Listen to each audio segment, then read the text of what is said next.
let's talk about what we're going to need for this placemat. I have chosen 3 different fabrics. You need at least 2 for this design. You can certainly use one of the same fabrics that you use in the front for the back. I've chosen 3 different ones, so that's perfectly up to you. If you are going to bind this quilt and do it like as a mini quilt, you're going to need some binding. And you are going to need some fusible fleece or batting. I'm using fusible fleece. Now, if this scares you, don't worry. I'm going to show you an alternate way of finishing this placemat so that you do not have to worry about that. So what I have done are these two fabrics right here are going to be the front of my placemat. This blue piece measures 11 across and 11 and a half length, I should say. This one is 6 by 11 and a half. So these 2 pieces are the top. And then I've just roughly cut the back. I haven't measured this out. I just made sure it was a little bit bigger than how my finished top will be. So I will square that off once I get the top sewn. So that's the back of my placemat, excuse me. And then I have fusible fleece, or you could use batting. Again, I will cut that once I get the top sewn. And then I've used 1.5 inch bias binding, and that is your preference. If you don't want to use binding, then I will show you an alternative way of finishing this. So get your items prepared and we'll move on to the next step. Okay, the first thing we're going to do is we're going to put pretty side to pretty side. I'm using my right hand side because I want this fabric to be on my right side when I'm sitting at the table. So you're just going to pin these 2 sides together, and we're going to take it to the sewing machine, and we're going to sew with the 1/4 inch seam allowance all the way down, back stitching at the top and back stitching at the bottom. So throw a couple pins in there, make sure they're right sides together, and I'll meet you back here.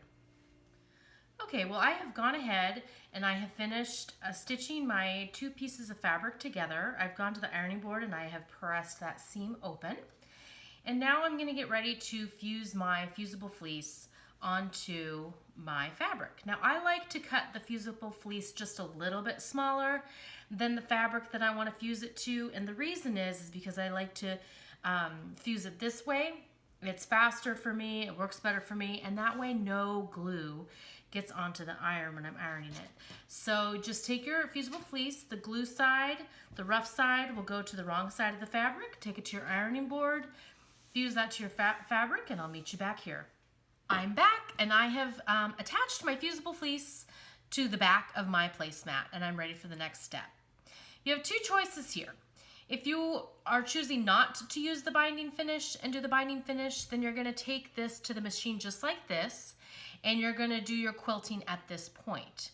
You could certainly do any quilting that you want. I am going to do just a line here on either side of our existing line. If you have a machine with decorative stitches, you could certainly do something right there. That would be really pretty. If you want to do some more like cross hatches or anything like that, go ahead and do that, and you can take it to your machine, but you can take it to your machine just like this.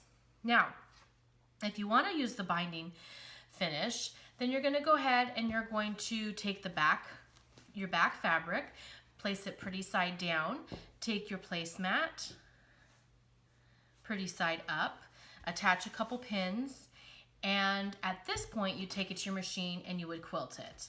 You can, if you're just starting with quilting and you want to do just a couple simple lines right there, that's perfectly fine. If you want to do something over here, you want to do some fancy designs, this is your chance to personalize this placemat and make it just how you please. So at this point, if you're doing the binding finish, this is how you're going to take your placemat to your machine, and you're going to go through all of these layers.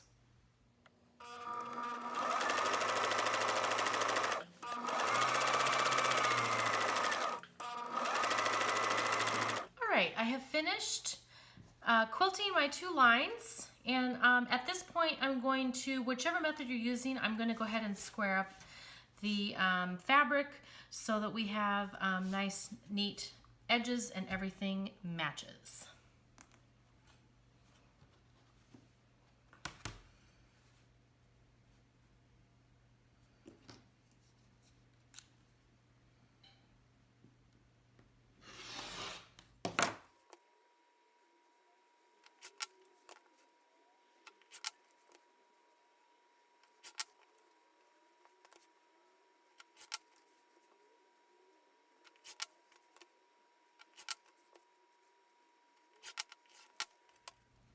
I'm back and I'm working with the placemat that we are not doing the bias binding finish to. So what we're going to do is we have quilted our 2 lines, we have everything ready to go. We're going to put these two pretty sides together. So the back of your placemat facing the top of your placemat. And then what we're going to do is we're going to sew all the way around, but we need to leave an opening where we can fit our hand through. So what I do is I put 2 pins to remind me that I need to stop. And then I'm going to leave about a 4 to 5 inch opening. And this is where I'm going to start. So I'm going to pin all the way around.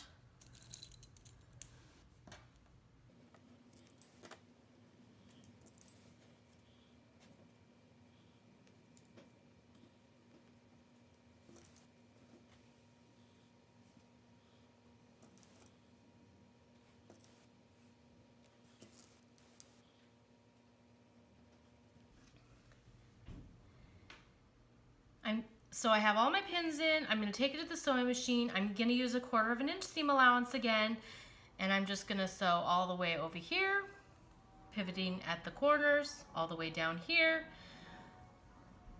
across, up, over here, and I'm going to stop at my 2 pins. I'm going to back stitch, and then we will be done with that step. Okay, I have gone ahead and sewn those together. I have my opening right here. I will be able to fit my hand through there. Before we turn that right side out, what we're going to do is we are just going to trim up these corners. This will make help have nice sharp corners. You just want to cut that tip off, but careful not to cut into your stitch line.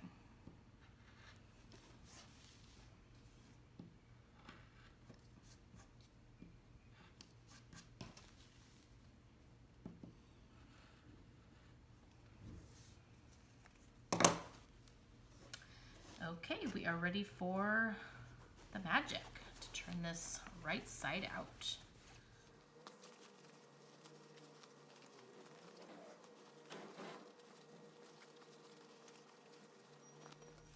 I use this little tool, and I like to poke the corners out just a little bit.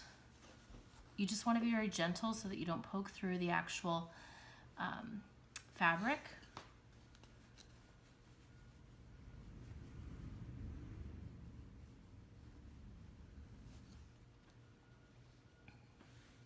At this point, we're going to take this to your pressing board. We're going to press this flat, and then you also want to press in your opening so that it lays flat and that we can go ahead and stitch that closed.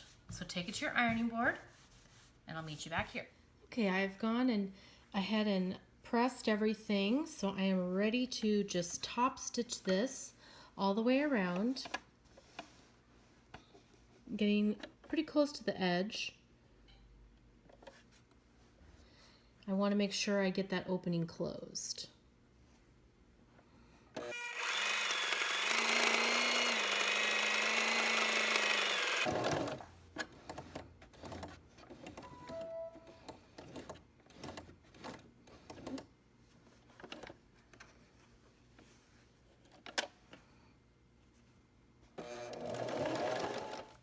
We are done. We have top stitched this. We have closed our opening closed, and now we have this adorable, simple, easy, fast placemat that we can use over and over and over again, and we can make them for different occasions, Valentine's Day, Mother's Day, whatever. And you also have a reversible placemat.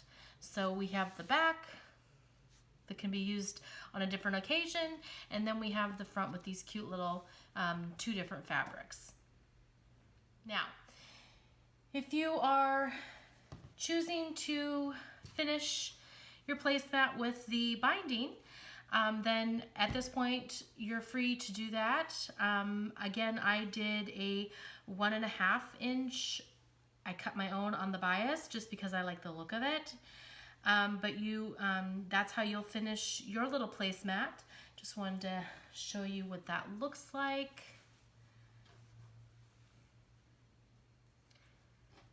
Again, very cute, perfect for Mother's Day, a brunch, a tea party. We're going to be using it for a tea party. And then don't forget to check out my napkin tutorial so that you can also get my reversible napkin.